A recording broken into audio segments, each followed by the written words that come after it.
வணக்கம் மக்களே, இப்போ நம்ம என்ன பார்க்க போகிறோம்னா பிஜிக்கு எப்படி அட்மிஷன் போடுறதுன்னு தான் பார்க்க போகிறோம்.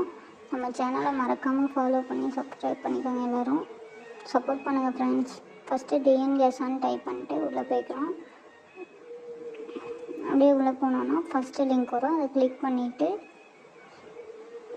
அப்படியே பார்த்திங்கன்னா நெக்ஸ்ட் பேஜ் ஓப்பன் ஆகும்.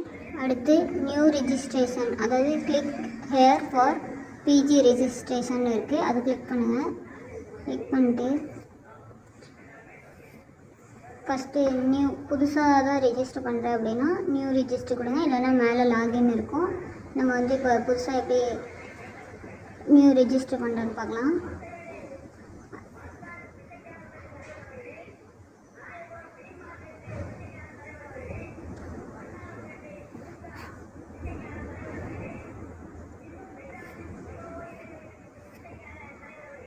ஃபஸ்ட்டு நியூ ரெஜிஸ்டர் கிளிக் பண்ணிவிட்டு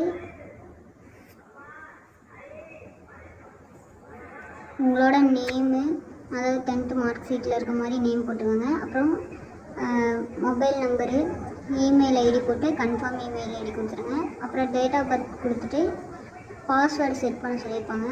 ஃபஸ்ட்டு பாஸ்வேர்டு போட்டு அதை கன்ஃபார்ம் பாஸ்வேர்டு கொடுத்துட்டு சேவ் ஆப்ஷன் கொடுத்துருங்க. நெக்ஸ்ட்டு வந்துட்டு உங்களுக்கு ஓகே எல்லாமே கரெக்டாக இருக்கான்னு கேட்கும், எஸ் கொடுத்துருங்க. கரெக்டாக இருந்தால், இல்லை தப்பு இருக்குன்னா சேஞ்ச் பண்ணிட்டு மாற்றிக்கோங்க. ஃபஸ்ட்டு ஓடிபி போட்டு சப்மிட் கொடுத்துருங்க. அதுக்கப்புறம் லாகின் ஓப்பன் ஆகும். அந்த லாகினில் உங்களோட இமெயில் ஐடியும் நீங்கள் என்ன பாஸ்வேர்டு கொடுத்தீங்களோ அதை போட்டு லாகின் கொடுத்தா பேஜ் இப்படி தான் இருக்கும். ஃபஸ்ட்டு அதில் வந்துட்டு பர்சனல் இன்ஃபர்மேஷனில் உங்களோட நேமு, அதாவது அது ஆட்டோமேட்டிக்காக வந்துடும். அதுக்கப்புறம் வந்துட்டு உங்கள் மாவட்டம் எது, அதுக்கப்புறம் அப்பா அம்மாவோட பேர், டேட் ஆஃப் பர்த்து எல்லாமே ஃபில் பண்ணிவிட்டு நெக்ஸ்ட்டு கொடுத்துருங்க. கீழே சேவ் அண்ட் கன்யூன்னு இருக்கும், அதை கொடுத்துருங்க. நெக்ஸ்ட்டு பேஜில் என்ன கேட்கணும், அதாவது நீங்கள் படித்த யூஜி படிச்சிருப்பீங்களா, அதுக்கான இன்ஃபர்மேஷன்லாம் கேட்டிருப்பாங்க. அதில் வந்து ஒவ்வொன்றா ஃபில் பண்ணிக்கோங்க. ஃபஸ்ட்டு இதில் வந்துட்டு நீங்கள் என்ன படித்தீங்க அப்படின்றது பிகாம், காமர்ஸ் இந்த மாதிரி மென்ஷன் பண்ணிவிட்டு அடுத்து வந்து என்ன பாடப்பிரிவு அதை போட்டுருங்க. காமர்ஸா இல்லை எக்கனாமிக்ஸ் அந்த மாதிரி போட்டுட்டு காலேஜோட நேம் கேட்டிருப்பாங்க. அப்புறம் அந்த காலேஜ் என்ன யூனிவர்சிட்டி, பாரதிதாசன், அண்ணா யூனிவர்சிட்டி அந்த மாதிரிலாம் இருக்கும், அதை ஏதாச்சும் கிளிக் பண்ணிக்கோங்க. அப்புறம் உங்களுக்கு ரெஜிஸ்டர் நம்பர் கொடுத்துருப்பாங்க, அந்த ரெஜிஸ்டர் நம்பரையும் இதில் என்ட்ரு பண்ணிட்டு நீங்கள் எந்த வருஷம் ஃபினிஷ் பண்ணீங்க அப்படின்னு கேட்பாங்க. அதில் வந்துட்டு நீங்கள் மெயின் கொடுத்துக்கோங்க, 2025 அந்த மாதிரி போட்டு அடுத்து உங்களுக்கு ரிசல்ட் வந்துருச்சா அப்படின்னா எஸ் கொடுத்துருங்க. அப்புறம் வந்து எக்ஸாம் பேட்டர்ன் தேர்வு செய்கிறது வந்து கிரேடாக இல்லை மார்க் வைஸான்னு கேட்கணும். உங்களுக்கு மார்க்னால் ஓகே, இல்லை கிரேட் வைஸாக போட தெரியும்னாலும் போட்டுக்கோங்க. அதுக்கப்புறம் சேவஸ் பண்ணி கொடுத்துருங்க. நெக்ஸ்ட்டு வந்து யூஜி டிகிரி மார்க் ஷீட்டில் வந்துட்டு அதாவது பார்ட் 1, பார்ட் 2, பார்ட் 3, பார்ட் 4 அந்த மாதிரி ஒரு 4 இது இருக்கும்.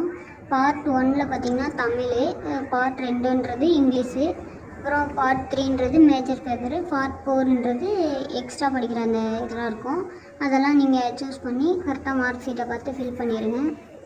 ஃபில் பண்ணிவிட்டு அதுக்கப்புறம் பாஸ், எந்த வருஷம் பாஸ் பண்ணீங்க, எந்த வருஷம் எந்த ஆண்டு அதெல்லாம் கேட்கும், அதை அப்படியே கரெக்டாக கொடுத்துட்டு அப்புறம் ஃபஸ்ட் அட்டம்ப்டா செகண்ட் அட்டம்ப்டா இல்லை அப்படின்னு கேட்கும். ஒரே இதில் வந்துட்டு எல்லாம் கிளியர் பண்ணிட்டீங்கன்னா 1ன்னு கொடுத்துட்டு சேவ் வந்து கண்ணி கொடுத்து அடுத்து வந்து நம்ம எப்படி காலேஜ் சூஸ் பண்ணோம் அப்படின்றது தான். அது வந்துட்டு பார்த்திங்கன்னா ஃபஸ்ட்டு டிஸ்ட்ரிக் வைஸாக டிஸ்ட்ரிக் போட்டுருங்க. அப்புறம் காலேஜ் நேமு இல்லை அப்படின்னா என்ன சப்ஜெக்ட் வேணுன்றதை பிரான்ச் நேமில் போட்டிங்கன்னா என்னென்ன காலேஜ் இருக்குது அந்த டிஸ்ட்ரிக்ட்லன்னு வரும். அதை செலக்ட் பண்ணி சப்மிட் கொடுத்து சேவஸ் பண்ணி கொடுத்திங்கன்னா அடுத்து வந்து இதெல்லாம் கரெக்டாக இருந்தால் அமௌண்ட்டு கட்டிக்கலாம் அப்படின்றத பற்றி கேட்கும், கண்ணி கொடுத்துருங்க.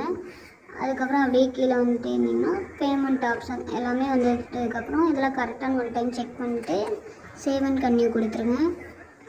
அதுக்கப்புறம் கண்டினியூ கொடுத்தீங்கன்னா பேமெண்ட் எதுக்கு போகும், பேமெண்ட்டில் போய்ட்டு ஏதோ ஒரு அக்கௌண்ட்டை சூஸ் பண்ணிட்டு கண்டினியூ பே கொடுத்து பண்ணிங்கன்னா உங்களோட அப்ளிகேஷன் நம்பரு அதுக்கப்புறம் எல்லாமே வந்துடும். அது பிரிண்ட்டை மட்டும் எடுத்து வச்சுக்கோங்க. அவ்வளோதான் ஃப்ரெண்ட்ஸ்.